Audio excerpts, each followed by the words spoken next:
여러분 안녕하세요. 라디오 전국 일주 아나운서 이규원입니다. 주홍빛 곶감 말리기에 좋은 날씨입니다. 오늘은 절기상 서리가 내린다는 상강인데요. 이 곶감 작업하는 곳에서는 딱 이맘때 이 상강 무렵부터 감을 깎아서 대롱대롱 말리는 작업을 하지요. 지금부터 이 바람이 선선히 드나드는 곳에 한 5, 60일 정도는 이걸 매달아 놔야 우리가 아는 그 곶감, 달고 쫀득쫀득한 곶감이 만들어지는 건데요. 참 이런 걸 보면 이 계절의 시간을 알려주는 절기라는 게 서둘러 해야 할 일, 마무리 지어야 할 일, 이런 것들을 알려주는 자연의 알람 시계가 아닌가라는 생각이 듭니다. 자, 오늘은 저희가 이 감 이야기를 시작하면서 이제 퀴즈로 연결을 해드릴 텐데요. 이 까치처럼 날짐승들이 먹으라고 일부러 따지 않고 남겨두는 감이 있습니다. 어렸을 때 이 감을 따려고 하면 어르신들이 이건 남겨둬야 한다 말리기도 하셨는데, 추워지는 이 계절, 이 동물들 생각하는 나뭇가지에 남겨두는 이 감, 이걸 뭐라고 할까요? 동물을 생각해서 남겨두는 이 감. 예, 생각나십니까? 새음절이에요. 힌트는 여기까지만 드리겠습니다. 정답과 함께 이 절기상 상강을 맞은 우리 고장의 날씨, 또 전반적인 분위기 어떤지 함께 문자로 보내주시기 바랍니다. 짧은 글 50원, 긴 글 100원의 유료 문자 우물정 9730 누르시면 되겠습니다. 또 KBS 콩 게시판 이용하셔도 좋은데요. 이곳은 무료입니다. 오늘도 문자 주신 분들 가운데 추첨해서 모바일 커피 쿠폰 선물로 드리겠습니다. 자, 청취율 조사 기간이 이제 곧 끝납니다. 오늘이 마지막인데요, 사실. 예. 혹시 전화 받으시면 KBS 1라디오 라디오 전국 일주 이규원 아나운서가 진행하는 방송 매일 5분 이상씩 듣고 있다, 이렇게 대답해 주시면 감사하고요. 특히 서울을 포함한 수도권 지역 청취자 여러분의 적극적인 참여 부탁드립니다. 이 방송은 유튜브에서도 보고 들으실 수 있습니다. 유튜브에 KBS 1라디오 검색하시면 바로 화면이 뜨는데요. 게시판도 있습니다. 이곳에 정답과 함께 사연 남겨주시면 추첨해 드리겠습니다. 오늘 목요일입니다. 라디오 전국 일주 출발합니다.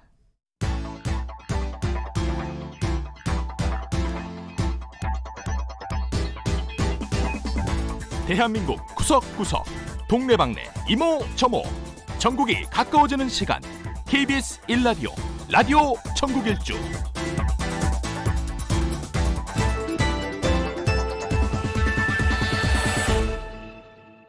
지역 뉴스 브리핑입니다. 이종훈 시사평론가 전화 연결하겠습니다. 안녕하세요. 네, 안녕하세요. 예, 경기도 파주시 민간인 통제구역에서 이 아프리카 돼지열병에 걸린 멧돼지 폐사체 2마리가 또 발견됐군요. 네, 그렇습니다. 지난 23일 오전 11시 10분께 그 농민이 발견을 했다 그래요. 네. 이 고추밭에 그 2마리가 나란히 누운 채로 이렇게 발견이 돼서 이 이제 폐사체를 조사를 해본 결과 또 아프리카 돼지열병 바이러스가 검출이 된 겁니다. 네.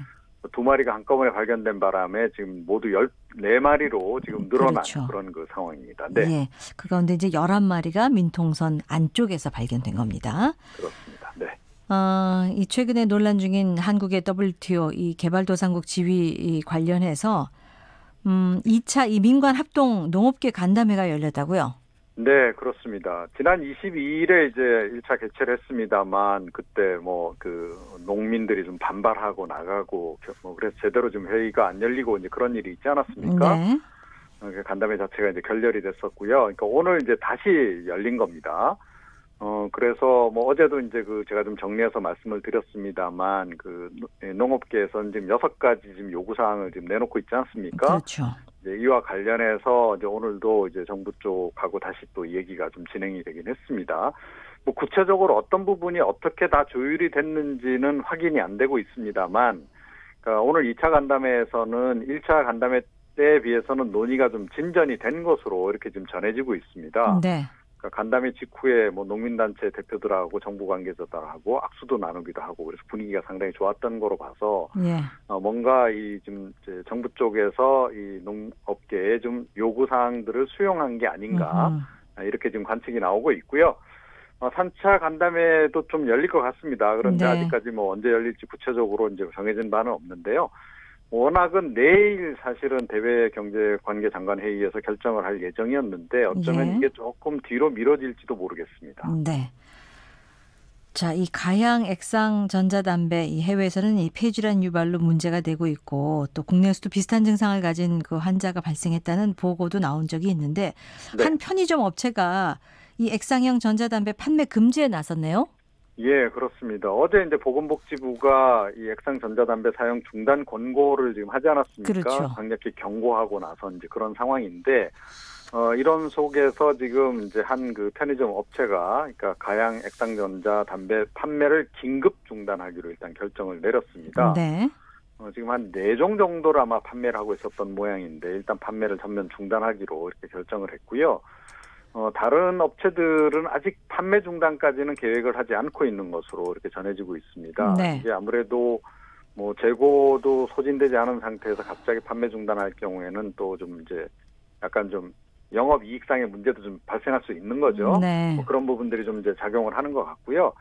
이런 속에 전자담배 판매 업체들이 또 굉장히 좀 반발이 거세다 그럽니다. 네. 그러니까 정부의 이런 뭐 경고라든가 이런 것이 이제 본인들의 판매에 좀 상당히 영향을 미칠 것으로 네. 이렇게 지금 이제 보고 있는 거고요. 그래서 뭐 이 지금 판매 업체들 중에는 영세 상인들도 적지 않아서 생존권이 걸린 문제다. 네. 이러면서 지금 반발 조짐을 좀 보이고 있고 한국 전자담배 산업협회 산하 회원들 같은 경우에는 지금 긴급 회의도 열고요. 예. 반대 집회 같은 것도 이제 좀 예고를 하고 있는 그런 상황입니다. 예. 자, 올해 1분기에서 3분기 이 전국 땅값 동향이 나왔네요. 네, 그렇습니다. 국토교통부가 이제 발표를 했는데요. 전체적으로 2.88% 상승을 한 것으로 이렇게 지금 나타나고 있습니다. 예. 그래서 지난해에 비해서는 상승률이 조금 둔화한 것으로 이렇게 좀 나타나고 있고요. 수도권 같은 경우에 서울이 3.78% 정도, 그래서 역시 좀 이제 많이 오른 것으로 이렇게 좀 나타나고 있고, 서울, 경기, 인천 모두 전국 평균보다 조금 높은 수치를 유지하고 있습니다. 그런데 전국적으로 지금 가장 많이 상승한 곳은 역시 세종시 쪽이네요. 네. 3.96% 정도 이렇게 인상한 것으로 나타나고 있고요. 서울 다음으로는 보니까 광주도 좀 적지 않게 올랐습니다. 3.63% 정도. 그 다음이 이제 대구, 전남 순으로 이렇게 지금 이어지고 있습니다. 그 반면에 울산 동구가 지금 많이 하락을 한 것으로 이렇게 나타나고 있습니다. 그래서 마이너스 1.41%. 그런데 뭐 울산 이외에도 지금 창원, 경남, 거제 이런 곳이 또 포함이 돼 있어요. 그래서 역시 그쪽 지역의 그 전반적인 산업 침체 그런 것하고 좀 연관이 돼 있는 거 아니냐 이런 분석이 지금 나오고 있는 상황입니다. 네. 어제 북한의 김정일 국무위원장이 이 금강산 관광지역 내에 남측 시설들 철거하라 이런 뭐 지시가 있었다는 보도와 관련해서 네. 강원도가 이 조속한 그 정상화를 촉구하고 나섰어요. 예, 오늘 이제 입장문을 내놨습니다. 네. 그러니까 뭐 자칫 이거 남북한 그동안의 금강산 관광 사업이라든가 이런 교류가 전반적으로 중단되는 거 아니냐라고 하는 이제 우려가 일각에서 이제 제기되고 있는 상황 아니겠습니까? 네.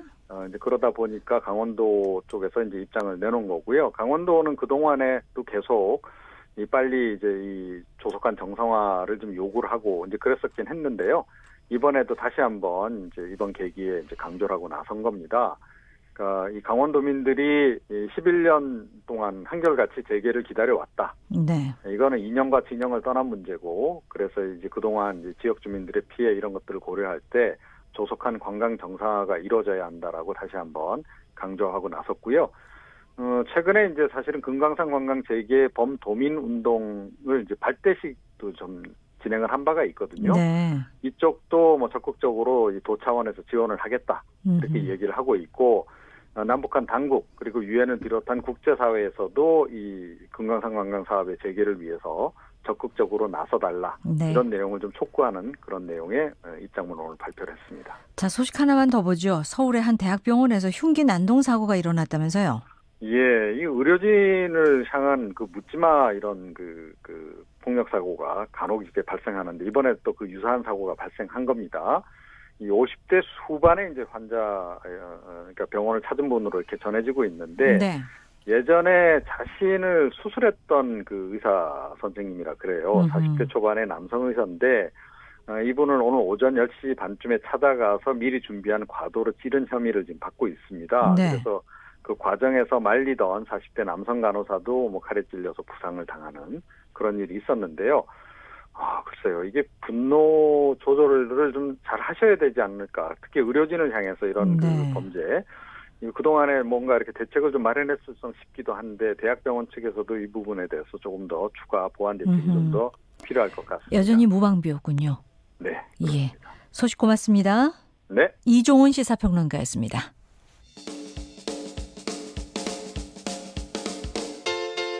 부산, 창원, 대구, 광주, 전주, 대전, 청주, 춘천, 제주, 울산, 진주, 안동, 포항, 목포, 순천, 충주, 강릉, 원주.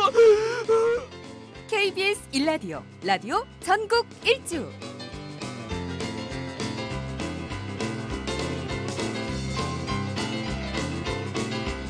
오늘도 여러분과 함께 즐거운 퀴즈 시간 갖고 있습니다. 까치처럼 날짐승들이 먹으라고 일부러 따지 않고 남겨두는 감이 있어요. 어릴 때 이거 따려고 하면은 어른들이 그거 남겨둬야 돼 이렇게 말리기도 하셨는데 추워지는 이 계절 이 동물을 생각하는 그 마음에서 나뭇가지에 남겨두는 이 감을 뭐라고 할지. 자, 정답 많이 들어오고 있습니다. 저희가 이번 주 내내 이렇게 해드렸죠. 중간에 한번 또 프로그램 끝날 때 한번 이렇게 나누어서 당첨자 발표해드리겠습니다. 사연 먼저 좀 소개해드릴게요. 9718님.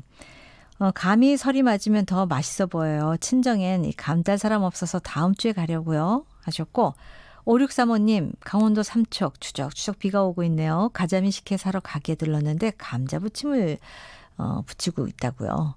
집에 가서 감자 갈아서 신랑 기다려야겠네요. 예. 근데 아쉽게 이분은 오답을 주셨어요. 다시 도전해 보시겠습니까? 유주환 씨, 지난주 아이 데리고 옥천 다녀왔습니다. 곶감 말리기 체험하려고요. 집에도 몇 개 가져와서 말리는 중인데 이 말라가는 감을 보면서 아이가 정말 좋아하네요. 집에서 말리기 쉽습니까? 그게 뭐 온도 습도 이런 게 바람과 함께 다 잘 맞아야 될 텐데. 5673님, 회식을 가서도 우리 식구들은 고기 마지막 한 점은 남깁니다.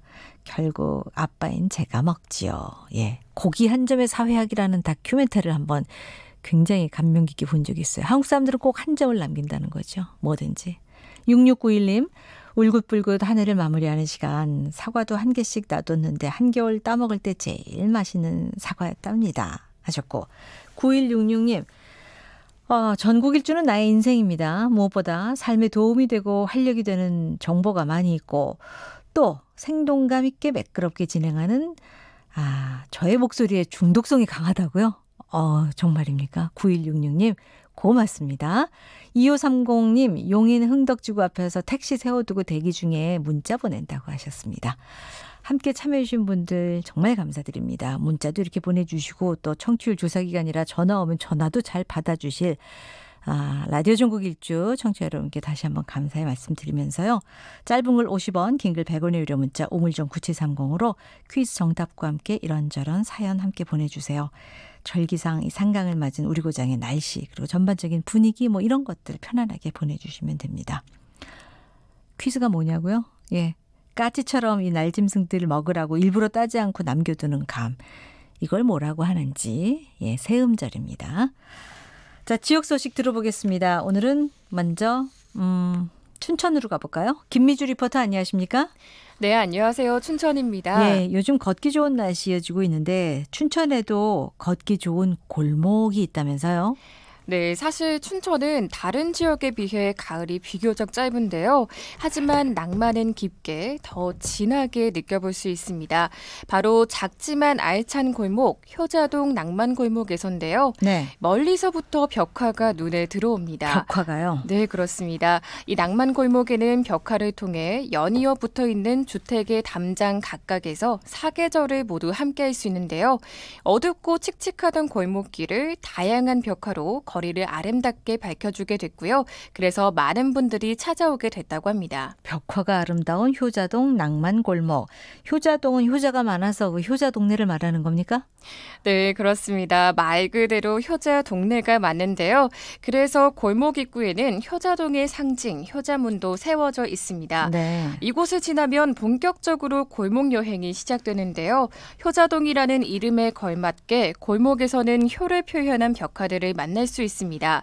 그중 한 곳에는 효자 반 씨의 일생이 글로 그려져 있는데요. 네. 잠시 일생을 말씀드리면 효자 반이어는 조선시대에 태어나서 임진왜란으로 부친을 잃고 홀어머니를 극진히 모셨다고 합니다.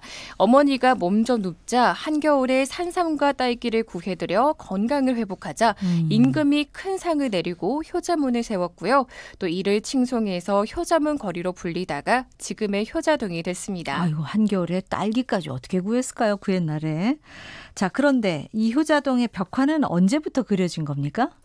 네, 2012년에 낭만골목 프로젝트로 벽화가 그려지기 시작했는데요. 효자동의 낙후된 마을을 예술과 문화가 깃든 공간으로 변화시키는 게 목적이었다고 합니다. 낭만골목 프로젝트는 춘천시 문화재단과 주민자치위원회의 노력으로 춘천시의 지원을 받아 추진하게 됐는데요. 그래서 효자동 주민들과 지역의 예술가들이 함께 마을 환경을 새롭게 꾸미는 작업을 진행하면서 낭만골목 프로젝트 1호인 효자마을 낭만 골목이 생겨난 겁니다. 이런 곳은 이제 뒷배경이 예쁘니까 사진들 많이 찍으러 가실 것 같아요. 김미주 리포터 직접 가보니까 어떻든가요? 사실 벽화가 그려진 곳곳마다 다 사진 명소였는데요. 네. 그중에서도 아무래도 천사 날개가 그려진 곳에서 많이들 찍더라고요. 천사 날개. 네, 그렇습니다. 저도 그 날개를 봤을 때는 뭔가 하늘을 금방이라도 날아갈 것만 같았는데요. 이 외에도 알록달록한 블록들이 쌓여있는 듯한 벽화에서도 많이들 찍으셨습니다. 네. 그리고 벽화 사이사이에 그려져 있는 고양이를 찾는 재미도 있더라고요. 어허. 잠시 현장 소리 들어보시죠. 예. 위를 보세요. 고양이 어딨지?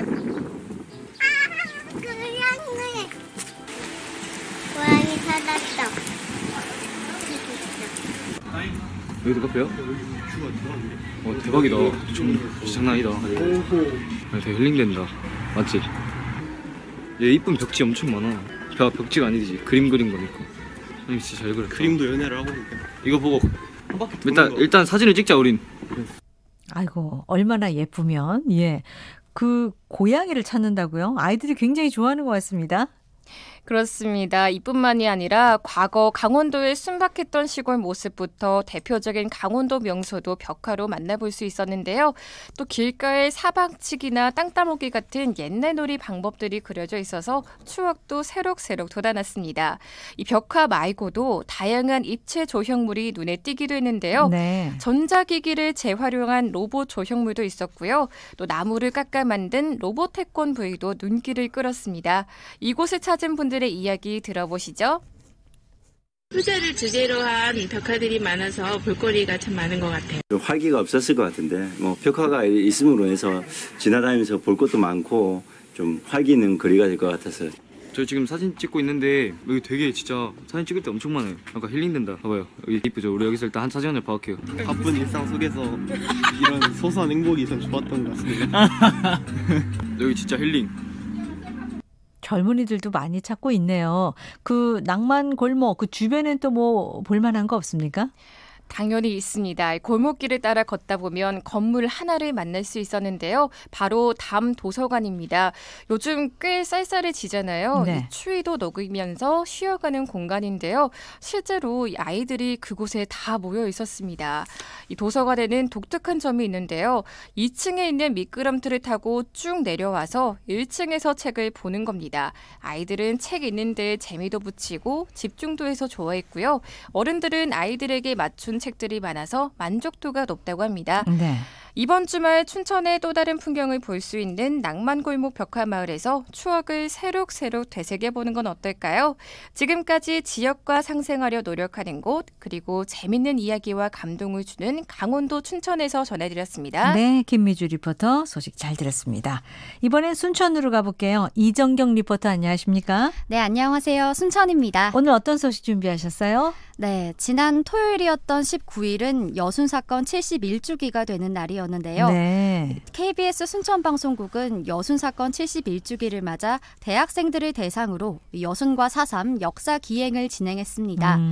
여순사건과 제주 4.3 항쟁 모두 좌우의 이념 대립이 극에 달하면서 수없이 많은 민간인들이 희생됐다는 점에서 참 많이 닮아 있는데요. 네.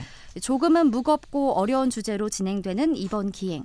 무심코 지나칠 수도 있는 기행인데 대학생들이 시간을 내서 참여해준 이유를 들어봤습니다. 기행 현장의 소리와 함께 들어보시죠. 네. 많은 분들이 관심을 가지지 않은 분야에 이렇게 관심을 갖고 또 동참해 주신 데 대해서 여순 사건 전반적인 부분을 오랫동안 연구한 사람으로서 굉장히 감사드립니다. 제가 사회교육과 학생이어서 지역의 역사를 제가 가르쳐야 하는 입장에서 이거를 제가 더 알고 있어야 그 학생들한테 가르칠 수 있는 거니까. 저희 교수님이 여순 사건 소장님이셔가지고 좀 많이 이야기를 듣고 그래가지고 순천대가 그런 관련이 있구나. 약간 처음에 초기에 관심을 가졌었는데 저희 과가 국어교육과인데 과지를 만드는데 여순 사건에 대한 챕터를 만들었어요. 그래서 제가 거기에 관련된 책을 읽고 독후감 쓰고 그런 작업을 했어서 제가 원래 이거 지원 동기 있을 때 호남과 역사의 문화 교양 들었는데 그때 4.3 사건이랑 여순 사건에 대해서 과제로도 하고 그랬었는데 이제 백문이 불여일견이라고 100번 듣는 것보다 한 번 직접 눈으로 보는 게 더 좋을 것 같아서 지원하게 됐었는데 아유, 대학생들이 평소에도 여순 사건에 관심이 참 많았네요. 네, 사실 여순 사건은 교과서에서도 제대로 다뤄지지 않는 사건인데요. 네. 지역의 학생들이다 보니 이 사건을 접할 기회도 더 많았던 것 같습니다. 아직도 진상이 명확히 밝혀지지 않은 이 사건을 바로 알고 사람들에게 제대로 알리려는 의식 있는 친구들이 많이 참여를 해줬습니다. 네. 이 KBS 순천 방송국이 마련한 역사기행 어떤 식으로 진행됐습니까? 네, 이번 2박 3일간의 기행에서는 순천과 제주, 광주에서 모인 60여 명의 학생들이 전문가의 해설과 함께 여수, 순천, 제주 지역의 현장 답사를 다녀왔습니다. 네. 4.3 특별법이 제정된 이후 기념관과 평화공원까지 갖추고 있는 4.3 항쟁과는 다르게 여순 사건은 아직도 그 진상이 밝혀지지 못한 채 제자리 걸음을 하고 있는데요. 그러다 보니 지역의 학생들에게도 이 여순 사건의 현장은 생소하기만 했습니다. 그러게요. 그러면 그 현장 답사 어디 다닌 겁니까? 네, 먼저 순천대 안에서부터 기행이 시작됐는데요. 예. 진압군이 순천 시민들을 가장 먼저 불러 모아 학살을 시작했던 곳이 당시 순천 농림정문학교, 곧 지금의 순천대학교 자리라고 해요. 날마다 지나다니는 길에 그런 끔찍한 역사가 있었다는 것에 많은 학생들이 놀라고 안타까워했습니다. 이후에는 여순 사건의 시발점이 된 여수 14연대 터와 민간인들을 대상으로 대규모 확살이 이루어진 형제묘 등을 방문했습니다. 네. 해설사 선생님이 형제묘 앞에서 부용산이라는 노래를 불러주셨는데 구슬픈 노랫말과 쓸쓸하게 남겨져 있는 형제묘의 모습이 지켜보는 사람들의 마음도 아프게 했습니다. 학생들이 그 여순 사건의 아픔을 깊이 공감할 수 있는 시간이었을 것 같은데 어쨌든 이 여순 사건도 제주 4.3처럼 좀 해결이 잘 돼야 될 텐데 제주도는 그 4.3 유적지들이 정리가 잘 돼 있잖아요. 네, 맞습니다. 제주에서는 북촌리 대학살을 기리는 너분숭이 위령 성지와 학살을 피해 제주도민들이 숨어들었던 동굴 등을 방문했는데요. 유적지마다 4.3 사건에 대한 자세한 설명은 물론 4.3을 기리는 비석과 조형물도 잘 조성돼 있었습니다. 무엇보다 가장 부러웠던 건 4.3 평화공원이었는데요. 네. 이 한국 현대사를 기념하는 국내 최대의 공원으로 조성돼서 이제는 평화와 인권의 소중함을 널리 알리는 역할을 하고 있습니다. 이렇게 순천에서 제주까지 여순 사건과 4.3 사건을 같이 살펴보면서 대학생들도 많은 걸 느꼈을 텐데요. 학생들의 이야기 들어보시죠. 네. 제주 4.3 사건에 대해서 많이 잘 몰랐었거든요. 근데 이게 7년 7개월이라는 시간 동안 아주 긴 시간 동안 그 주민들이 그 위험에 처해 있었다는 걸 몰랐었고 이 주민들의 마음을 제가 다 헤아릴 수 없고 그리고 그 슬픔을 다 품을 수는 없겠지만 결국에는 그것들을 인정하고 우리가 알아가는 것 자체가 앞으로 다른 사건들을 방지할 수 있는 그런 기회라고 생각을 하고 있고요. 솔직히 4.3 사건도 저희도 이제 제주도 살지만 안지 얼마 안 됐잖아요. 그렇게 배우다가 이제 여수 사건도 이렇게 같이 경험을 통해 배우게 됐는데 지역 사건들이 거의 지역 사람들 아니면 알기 힘드니까 이제 더 알려줬으면 좋겠고 이런 활동들이 더 많았으면 좋겠습니다. 지금 여순 사건이 마지막 강사님께서 하신 말씀처럼 대학생들이 별로 그렇게 관심이 그렇게 크진 않은 것 같은데 이걸 알릴 사람들은 우리 지역의 사람들인 게 분명하고 그러기 위해서는 대학생들의 목소리가 더 많이 필요하다는 걸 알고 좀 더 노력을 하는 자세를 가지는 게 맞다고 생각합니다. 네, 정말 백문이 불여일견이고 또 아는 만큼 더 잘 보이고 더 잘 들리는 거 아니겠습니까? 네. 학생들에게는 더할 나위 없이 좋은 기회였겠네요. 네, 학생들이 깊은 생각을 해볼 수 있는 기회였던 것 같습니다. 네. 이번 기행은 젊은 층이 아픈 근현대사를 해결해 나가는 주체가 됐으면 하는 마음으로 기획되기도 했는데요. 진지하게 소감을 밝히는 학생들을 보면서 앞으로 학생들에게 기대를 걸어봐도 될 것 같다는 생각이 들었습니다. 네. 여순사건 특별법은 국회에 계속 계류 중인 상태인데요. 특별법이 진상규명을 위한 첫 단추인 만큼 여순사건에 대한 학생들의 지속적인 관심이 특별법 제정의 보탬이 되면 좋겠습니다. 네, 소식 고맙습니다. 네, 이정경 리포터였습니다. 순천에서 소식 들었습니다. 자, 문자는 계속 들어오고 있어요. 이렇게 퀴즈가 나가면 여러분들이 참여를 더 많이 해주시고 계신데요. 7413님, 어렸을 때 이거 따먹으려고 돌멩이 던졌는데 따지도 못하고 장단지 깨트려서 어머니한테 야단맞은 기억이 난다고요. 2632님, 충남 서산에서 농사일 열심히 하다가 쉬는 시간에 문자 보내신다고요. 마당에 국화향기가 진하게 풍기네요 하셨어요. 5112님, 정겨운 우리의 마음을 새들도 알겠죠 라고 하셨고, 유튜브로 하용군 씨, 오늘 처음 실시간 방송 보신대요. 퀴즈 정답 맞춰주셨고 할머니 생각나신다고요. 아, 이 또 처갓집 대문 앞에 이 감나무 홍시 참 맛있었는데 하셨습니다. 0339님, 하동집에서 감을 서울로 보내주셨어요. 해마다 부모님께 감사합니다. 고향이 하동이군요. 2029님, 경북 상주가 제 고향입니다. 부모님께서 늘 이 나무에 이걸 남기곤 하셨어요 라고 하시면서 정답을 맞춰주셨고, 6700님, 도봉구에서 문자 주셨습니다. 하늘도 높고 푸르다고요? 아파트 단지에 감나무 감도 아주 주홍색으로 잘 익어간다고요. 이여정 씨, 사람 사는 냄새가 나는 것 같아서 좋습니다. 추억 소환하러 가야겠네요. 어디로 가신다는 거죠? 자, 문자 많이들 주셨는데요. 2530님, 9166님, 6691님, 그리고 유튜브로 유주환 씨, 하용근 씨, 이렇게 5분께 먼저 커피 쿠폰 선물 드릴 텐데요. 유주환 씨, 하용근 씨는 저희 전국일주 홈페이지 청취자 게시판에 연락처 남겨주시기 바랍니다. 자, 짧은 글 50원, 긴 글 100원의 유료 문자 우물정 9730, 무료 KBS 콩 게시판으로 정답과 함께 사연 많이 보내주시기 바랍니다. 커피 쿠폰은 많이 남아있어요. 3시 33분 돼가고 있는데요. 날씨와 교통 상황 간추린 뉴스 이어드리겠습니다. 기상청 송소진 씨 전해주세요. 지금 서쪽 지역은 대체로 맑은 날씨지만 동쪽 지역은 구름이 많이 낀 가운데 강원 동해안과 경상도 곳곳에는 비가 오고 있습니다. 강원 영동과 경상도의 비는 내일 아침까지 이어질 전망이고요. 그 밖의 지방은 내일 가끔 구름이 많이 끼겠습니다. 현재 기온은 서울이 23.5도, 대구 20.5도 등으로 어제와 비슷합니다. 내일 낮까지는 예년 이맘때보다 조금 높은 기온을 보이겠지만 내일 밤부터 북쪽에서 찬 공기가 밀려 내려오면 모레 토요일 아침에는 서울 7도, 전주 10도까지 떨어지겠고 낮 기온도 15도 안팎에 머물겠습니다. 주말부터 10월 하순의 기온으로 되돌아가 아침에는 다소 춥고 낮에도 쌀쌀할 것으로 예상되니까요. 큰 기온 변화에 감기 걸리지 않도록 주의하시기 바랍니다. 현재 서울의 기온은 23.5도입니다. 날씨 정보였습니다. 이어서 이 시각 교통 상황을 KBS 교통정보센터 박소영 씨가 전해드립니다.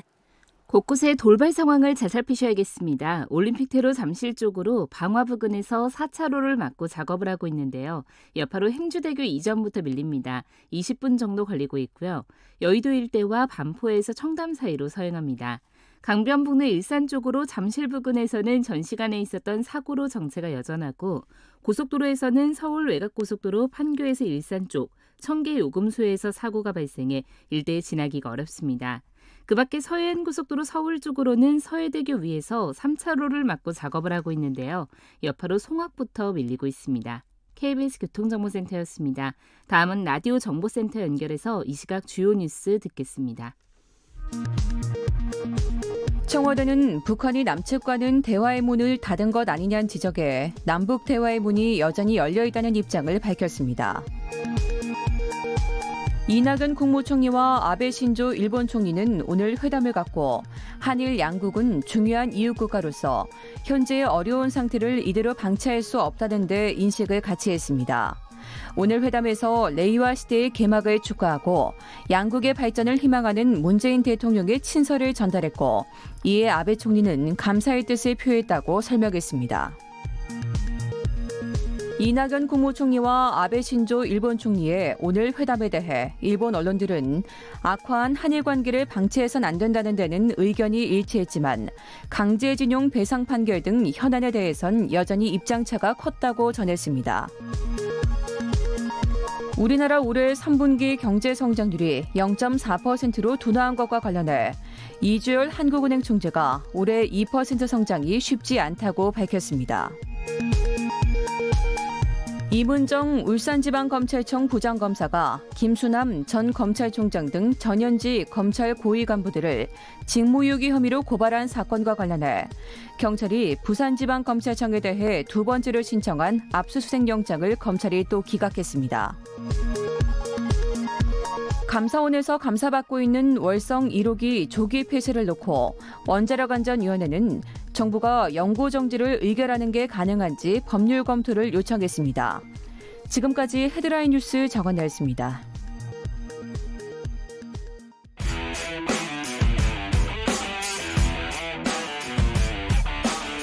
라디오 전국일주 지역시사 포커스 팔도 기자가 간다.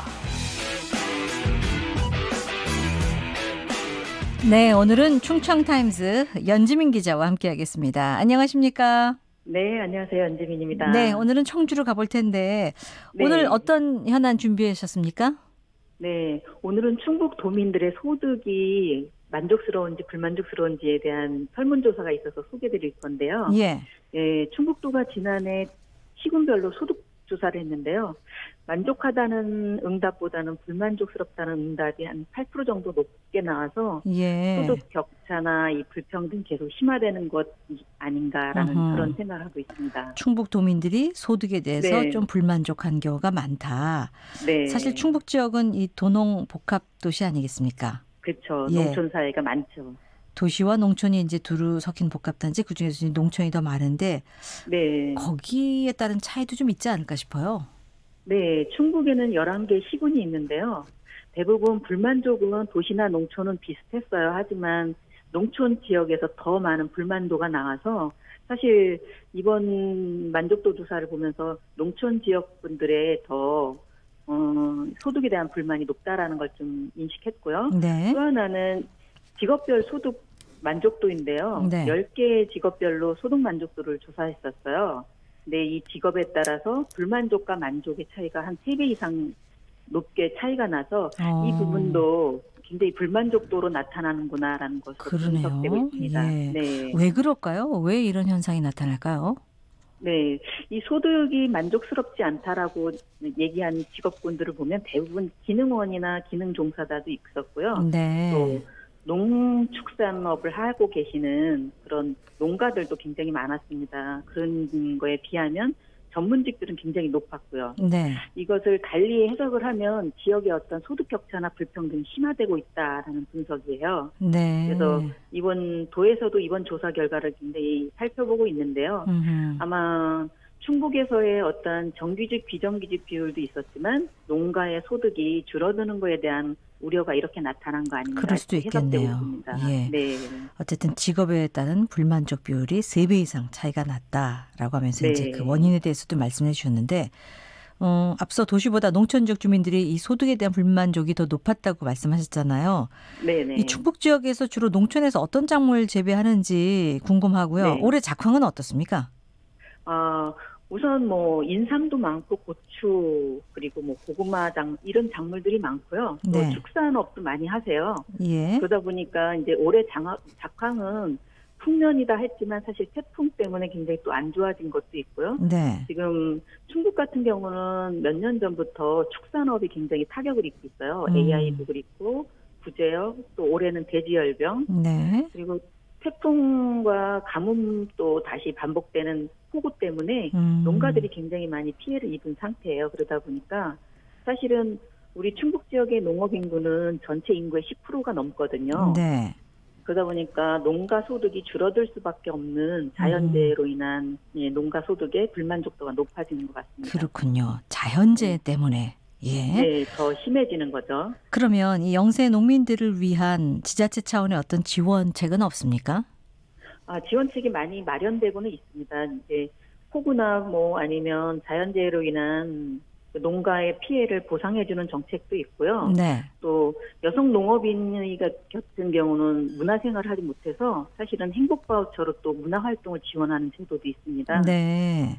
이런 제도가 이제 지역마다 뭐 좀 금액의 차이는 있지만 1년에 10만 원에서 20만 원까지 지원되면서 여성 농업인을 지원하고 있고요. 네. 또 이 농업정책보험을 또 강화 확대했었어요. 전에는 10%, 15%에서 뭐 지원했던 것을 네. 더 할증도를 높여서 30%까지 보험을 들 수 있는 그런 혜택도 주고 있는데 사실은 농가에 저도 이제 가서 보면 농심은 또 다르거든요. 농사를 짓고 피해를 입다 보면 상처를 더 많이 받는 거예요. 네. 그래서 이런 정책적인 보험보다는 사실은 실질적인 지원이 필요하다라는 말씀을 많이 하고 계십니다. 실질적이라면 어떤 걸 말씀하시는 거예요? 일단 뭐 피해가 저희 월급쟁이 같은 경우는 사실 매달 월급이 들어오지만 농가는 1년 소득이잖아요. 네. 1년 농사가 망칠 때는 그의 1년을 소득이 굉장히 없어지는 상황이에요. 대책이 없죠. 예. 네. 그렇다고 어디서 보험을 뭐 많이 들어서 환불받는 것도 아니니까. 네. 지금 지역에서는 농업 발전을 위한 조례 제정을 좀 하자. 그리고 조례가 있는 곳은 좀 더 농가들한테 혜택을 줄 수 있는 것으로 개정을 하자. 이런 목소리가 네. 많이 나오고 있습니다. 그런 차원의 어떤 실질적인 도움이 있어야 된다라는 그렇죠. 말씀이고. 네. 자, 지금 충북도민들이 소득에 대한 만족도가 낮다 이런 얘기 나누고 있는데 그렇다면 네. 삶의 질에 대해서도 만족스러워하지 않고 있다 이렇게 해석해도 될까요? 근데 또 이상하게 이 삶의 질을 묻는 이 질문에는요. 예. 굉장히 만족스럽다라는 응답이 지난해보다 또 높았어요. 소득과 무관하게 또 삶의 질은 네. 만족스럽다고요? 네. 예. 이것을 분석해 볼 때 아마 경제 성장이 저성장으로 가고 있지만 이 자본주의가 또 자본주의 속도를 따라가지 못하는 현실 구조가 반영된 거 아닌가라는 그런 분석도 있고요. 네. 또 하나 또 재미있는 것은 20대보다 60대가 삶의 질에서는 만족도가 떨어졌어요. 네.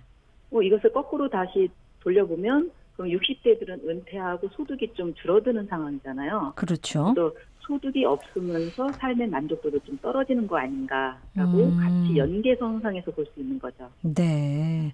그래서 소득이 좀 있으면 삶의 질도 좀 높다고 생각하고 그렇군요. 네. 자, 그러면 이 소득에 대한 불만과는 달리 이 삶의 질에 대해서는 만족도가 높은 편이다. 과연 이건 네. 왜 그럴지 그 이유는 어떻게 보십니까? 아무래도 자본주의의 어떤 사회 구조를 잘 드러낸 것인데요. 아까도 말씀드린 것처럼 소득의 격차가 달라지는 거죠. 고령화되면서 특히 충북 같은 경우는 초고령화가 빨리 진행되고 있어요. 네. 그러다 보니까 연세 드신 분들은 소득이 많이 없어지는 상황이고 네. 또 대신 삶의 질을 따질 때는 이런 충북 지역이 굉장히 살기는 좋거든요. 또 만족도 조사에서 가장 높이 나온 게 안전이었었어요. 안전. 네, 안전한 충북에 대한 신뢰도는 있지만 네. 소득에 대한 불평등은 간직하고 있다라고 볼 때 예. 자본주의가 우리 일상을 좀 많이 지배하는 구조로 변하지 않았나 이렇게 생각합니다. 예, 그러네요. 안전에 네. 대해서는 만족도가 높지만 앞서 그 여성 농업인들의 어떤 문화 생활을 잘 못하는 그런 부분에 대한 만족도는 좀 낮을 것 같고요. 그렇죠. 네. 예. 중간중간 말씀하셨는데 이런 소득에 대한 조사, 이 네. 소득 불균형 문제에 이 지자체가 좀 관심을 가져야 하는 이유 뭐라고 보세요? 굉장히 중요한 이제 설문조사 중에 하나가 네. 충북 지역에서 계속 살고 싶으냐는 질문이 있었어요. 네. 근데 이 응답이 굉장히 충격적이었던 게 떠나고 싶다라는 퍼센티지가 80%가 넘었습니다. 어허, 그래요. 계속 거주하겠다라는 응답은 5% 정도밖에 안 됐고요. 네. 떠나고 싶은 지역이다 보니까 지자체에서는 굉장히 우려되는 부분이죠. 더군다나 살기 좋은 도시 만들기를 굉장히 정책적으로 미는데도 불구하고 네. 여기 살고 있는 주민들은 정주 여건이 만족스럽지 못한 거죠. 예. 그러다 보니까 지자체에서의 고민도 깊어지고 또 이에 따른 또 정책과 노력이 좀 필요하다라는 분석을 하고 있습니다. 네. 지금 말씀하신 모든 내용이 이제 여론조사 결과를 바탕으로 하셨잖아요. 그렇죠. 그 기관이나 뭐 기관 이런 거에 대해서 좀 말씀해 주실 수 있나요?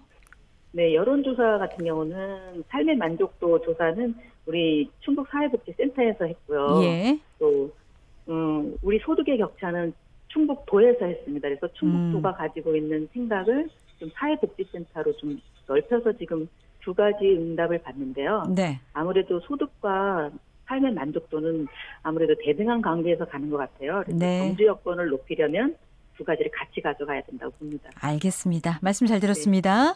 네, 감사합니다. 충청타임즈 연지민 기자였습니다.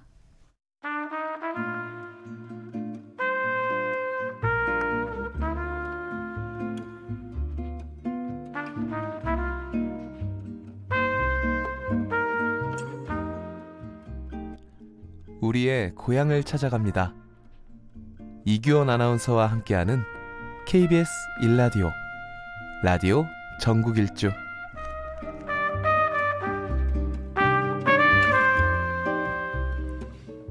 매주 목요일 함께하는 우리 고장 역사 이야기입니다. 자, 오늘도 박광일 역사행 전문가와 함께하겠습니다. 어서 오세요. 안녕하세요. 자, 오늘은 아주 의미 있는 곳으로 안내를 해주신다고요?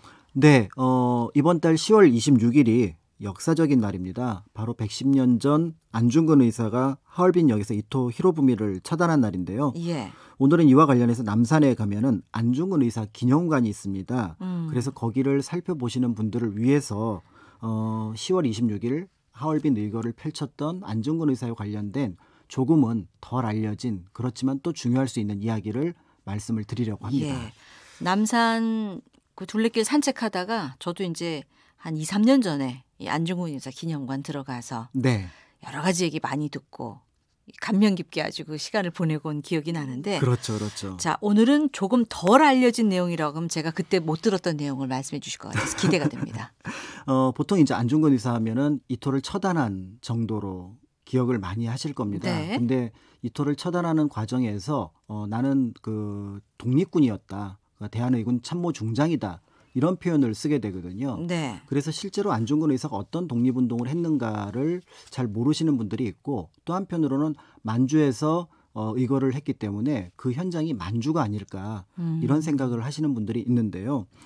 실제로 안중근 의사가 의병을 이끌고 그러니까 무장투쟁을 했던 곳은 러시아 연해주였습니다. 네. 그래서 1908년에 아마 요즘에 이제 많은 분들이 그 이름을 조금 들어서 익숙하실 최재형 네. 그다음에 이제 이범윤이 이제 중심이 되어서 이끄는 부대에 두 명의 장군이 있었는데 그 장군 중에 한 명이 바로 안중근 의사였던 거죠. 네. 무려 병력이 600명에 이를 정도로 큰 부대였고요. 그래서 처음에는 소기의 성과를 거뒀지만 계속해서 일본군이 추격하면서 결국은 그 의병 부대가 흩어지게 되고 네. 그러면서 이제 안중근 의사 개인적으로는 블라디보스톡에 도착했을 때 교민들에게 환영을 받았지만 큰 성과를 이루지 못했다. 이렇게 생각을 하게 됩니다. 그렇군요. 그 즈음에 이제 그 유명한 11명의 동지를 만나서 손가락 무명지를 잘라서 단지동맹. 예, 그죠? 예, 예. 그래서 이제 또 이제 적을 처단하겠다고 맹세를 했던 예. 그런 일들이 있게 되는데요. 그게 이제 1909년 3월이니까 한 6개월 전에 예. 이제 그와 같은 모습을 이제 그또 행동을 이제 안중근 의사가 했었구나 이렇게 기억을 하시면 될 것 같습니다. 그 당시의 그 상황을 좀 머릿속에 그려가면서 오늘 얘기를 들어봐야 될 것 같은데 네. 제가 듣기로 그 안중근 의사가 이토 히로부미를 처단할 때 그 총알 끝에가 이렇게 좀 약간 십자 모양으로 맞습니다. 새겨졌다는 근데 이게 네. 어떤 의미를 담고 있는 그래서 겁니까? 그 처음에 그 십자 모양이 새겨진 것을 보고 네. 많은 분들이 원래 이제 그 안중근 의사를 도마 안중근 이렇게 표현하는데 그게 토마스의 세례명을 한자로 바꾼 이름이잖아요. 네. 그래서 이제 독실한 천주교 신자였기 때문에 거기에도 그런 어떤 염원을 담았다. 십자가였다. 이런 예. 말이 있는데 정말 그럴듯하고 또 그래서 그 말이 굉장히 많이 퍼지게 됩니다. 네. 그런데 이제 안중근 의사가 기도를 정말 열심히 한 것도 맞고 네. 독실한 그 천주교 신자인 것은 맞지만 당시 그 러시아 일대에서 판매하고 있었던 총알이 대부분 끝에 이렇게 십자형의 상처를 내서 살상력을 높이는 데 도움을 줬다고 합니다. 예. 그래서 언뜻 생각하면은 안중근 의사의 어떤 그 위대함을 표현하기 위해서 이런 네. 것들을 쓰면 좋은데 역사는 일단 사실에 기반해서 이야기를 풀어가는 게 좋기 때문에 여러분들이 나중에 이제 안중근 의사의 십자총알 얘기가 나오면은 제대로 알아야 되겠네요. 그거는 원래 러시아에서는 그렇게 쓰였던 예. 거고 그 얘기가 잘못 퍼졌다 이렇게 얘기를 알겠습니다. 하시면 조금 더 어떻게 보면 안중근 의사의 깊이 들어가 있는 느낌을 갖게 될 것 같습니다. 그러면 정작 그 안중근 의사의 신앙심은 어디에서 표출이 됐습니까? 신앙심은 뜻밖의 역시 그 많이 알려진 소문과 연결된 것과 표출이 이제 관련돼서 표출이 되는데요. 네. 일단 그 소문을 먼저 말씀을 드리면 이토 히로부미가 총을 맞고 15분 만에 죽습니다. 네. 그러니까 이제 10월 26일인데 그로부터 딱 5개월이 되는 해가 3월 26일이거든요. 그러니까 이제 많은 사람들이 그 간악한 일본 사람들이 이토가 죽은 지 딱 5개월째 그리고 죽은 시간에 맞춰서 안중근 의사를 이제 사형 집행을 했다. 네. 이렇게 얘기를 하거든요. 맞는 말이에요? 이것도 잘못된 말입니다. 왜냐하면 안중근 의사가 처음에 이제 결국은 항소를 포기하고 네. 그래 그럼 난 나의 길을 가겠다라고 하면서 사형 집행일을 3월 25일로 요청을 합니다. 근데 이 3월 25일이 아마 크리스찬 분들은 다 아시겠지만 그 예수 승천일이 되는 거죠. 그러면 하루 미뤄달라고 요청을 아닙니다. 원래는 3월 25일 날 집행을 하려고 했는데 네.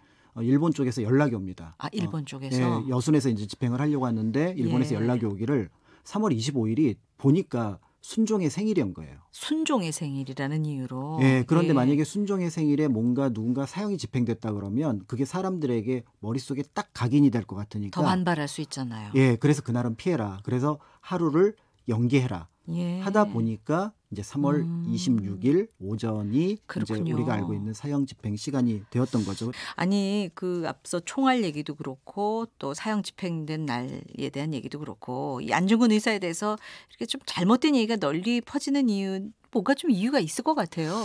그러니까 뭔가 좀 더 특별한 것이 이분에게 있지 않을까라는 자그마한 소망들이 이제 몇 가지 역사적인 어떤 사실들이 잘못 알려지는 것과 연결이 돼서 그렇게 얘기가 퍼지는 것 같은데요. 네. 사실은 안중근 의사는 역사 사실만 놓고 보아도 정말 위대한 인물입니다.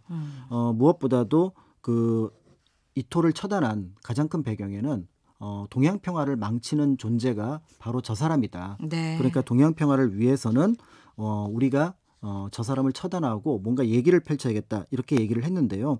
대표적으로 한중일 세 나라가 공통으로 학교를 만들고 또 동일하게 돈을 만들어 쓰고 그다음에 서로에 대한 신뢰를 높인다면은 자연스럽게 동양 평화가 이루어질 텐데 그거를 망가뜨리는 것이 바로 이토다. 네. 그러니까 이토도 입으로는 동양 평화를 얘기를 했거든요. 근데 항상 일본 중심의 동양 평화를 얘기를 했고 결국 1905년에 을사늑약을 통해서 우리나라의 외교권을 박탈해 갔습니다. 네. 그런 면에서 볼 때 그런 어떤 생각의 고리 속에서 안중근 의사의 어떤 그 의거를 기억하시는 것이 안중근 의사의 본래 어떤 그 위치를 높이는 것이 아닐까 이런 네. 생각이 듭니다. 그렇군요.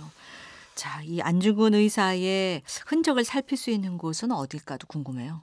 안중근 의사는 뜻밖에도 재판 과정을 굉장히 중요하게 생각을 했습니다. 예. 왜냐하면 안중근 의사가 계속해서 찾아본 결과 한국의 독립에 대한 얘기를 실어주는 신문이 없었습니다. 그런데 만약에 이토를 처단하고 재판을 하게 되면은 그러면은 그것을 국내외 유수의 언론들이 실어줄 거다. 그렇죠. 재판정에서 나온 얘기들이 그렇죠. 기사화될 수 있잖아요. 그래서 일본은 그거를 염두에 두고 원래 이제 그 하얼빈에서 의거가 있은 다음에 보통의 경우라면 서울이나 아니면 도쿄로 끌고 와서 재판을 하게 되는데 네. 그들이 점령하고 있었던 여순에 관동 도독부로 재판을 넘깁니다. 가장 네. 시선이 안 닿는 곳이죠. 네. 그래서 그 장소, 그러니까 여순에 가면은 안중근 의사가 재판을 받았던 법원이 지금도 그대로 남아 있고요. 네. 그리고 그 법원에서 재판을 받는 동안 머물렀고 마지막에 순국한 현장 역시 여순 감옥에 그대로 남아 있습니다. 네. 그래서 첫 번째 장소는 아마 여순이 될 것 같고요. 예. 그다음에 이제 두 번째 장소는 의거를 일으켰던 하얼빈 주변이 네. 될 것 같고요. 만약에 조금 더 여유가 있다면은 연해주에 그 단지 동맹을 했던 장소가 연추라고 하는 곳이 그대로 남아 있습니다. 아, 그래요. 그래서 그런 것도 혹시 나중에 국외 답사를 할 때 찾아보시면 좋겠지만 오늘은 저희는 이제 남산에 있는 안중근 의사 기념관을 찾아보시면 좋을 것 같습니다. 예. 일제가 그 조선신공을 세운 곳이었잖아요. 그 위치가. 그렇습니다. 예. 그래서 안중근 의사 기념관 자체의 위치가 역사적이라고 할 수 있는데요. 네. 그래서 과거의 어떤 그 암울했던 역사를 안중근 의사의 의거, 그다음에 동양평화를 위한 얘기를 통해서 네. 새롭게 역사를 하겠다는 뜻으로 만든 곳이니까 그런 어떤 장소성까지 염두에 두고 안중근 의사 기념관을 찾아보시면 좋을 것 같습니다. 예, 오늘 안중근 의사 기념관 둘러본 우리 고장 역사 이야기였습니다. 박광일 역사여행 전문가였습니다. 고맙습니다. 감사합니다. 네, 앞서 이 지역 시사 포커스 팔도 기자가 간다. 연지민 기자와 함께 얘기 나누면서 이 충북도민의 이 주관적 삶의 질 만족도 조사에 대한 얘기 나눴는데요. 지난 10월 4일부터 16일까지 조사했고요. 충북도 내 일반 패널 225명을 대상으로 했습니다. 온오프라인 병행해서 조사했고 임의 표본 추출했고요. 95% 신뢰순에서 플러스 마이너스 5.66%라는 점 여러분께 알려드립니다. 자, 오늘 퀴즈 정답은 바로 까치밥이었습니다. 문자들 정말 많이 들어왔어요. 그 가운데 7413님, 2029, 6700, 8510, 4150 이분들께도 모바일 커피 쿠폰 선물로 드리겠습니다. 당첨되신 분들 명단 홈페이지에 다시 올려놓고 또 개별 연락도 드리겠습니다. 행복한 오후 보내시고요. 저는 내일도 3시 5분에 다시 오겠습니다. 아나운서 이규현이었습니다. 고맙습니다.